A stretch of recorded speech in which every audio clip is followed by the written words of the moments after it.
help me, Daniel, to gather the nuggets in the book of Exodus. The story of Exodus, Daniel, has inspired over 150 major social movements throughout history. But here's what fascinates me. Modern archaeologists are discovering evidence that challenges everything we thought we knew about this ancient narrative. That's intriguing, Pappy. How do historians reconcile the spiritual significance with new archaeological findings? Well, it's fascinating because the text operates on multiple levels. You've got this incredible narrative about liberation that's shaped civilizations for thousands of years, but it's also a detailed blueprint for building a society from scratch.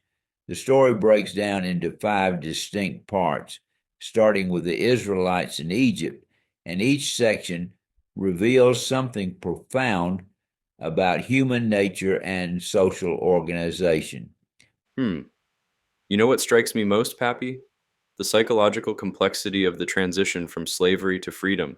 These people had to reimagine their entire way of life completely. Exactly. And that's where the text gets interesting. The narrative spends considerable time showing how challenging this transition was.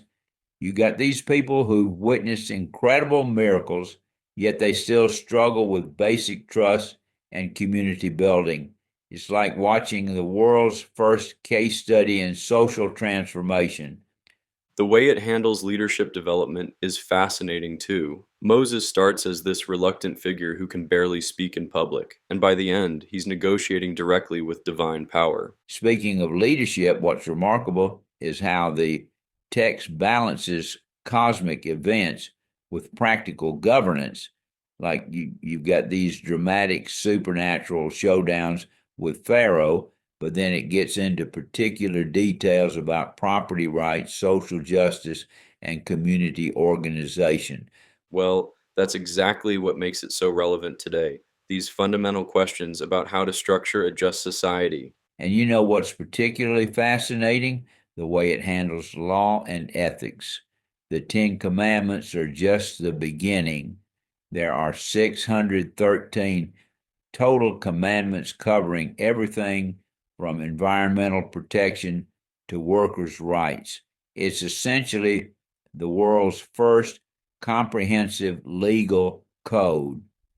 The level of detail in these laws is remarkable. We're talking about specific instructions for handling disputes, protecting vulnerable populations, and even regulations about sustainable agriculture. Right, and here's where it gets exciting. Scholars have found parallels between these laws and other ancient Near Eastern legal codes, but with some crucial differences. The Exodus laws place unprecedented emphasis on protecting the rights of the powerless, slaves, foreigners, orphans, and widows. So, if we look at it from a historical perspective, this was revolutionary for its time. Revolutionary. And what's even more fascinating is how these ideas continue to influence modern legal systems.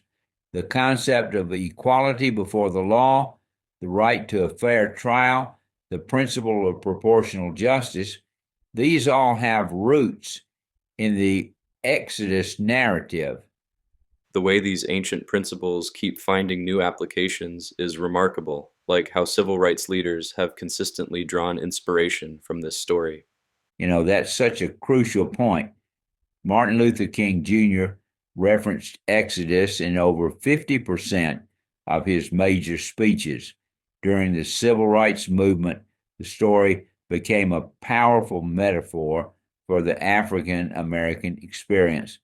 And it's not just in America, liberation theologians in Latin America, anti apartheid activists in South Africa, they've all found resonance in this narrative. The universal themes seem to transcend time and culture. That's because it deals with these fundamental human experiences: the struggle for dignity, the challenge of building community, the tension between individual freedom and collective responsibility. And here's what's interesting: Recent sociological studies show that societies going through significant transitions often unconsciously mirror the patterns described in Exodus.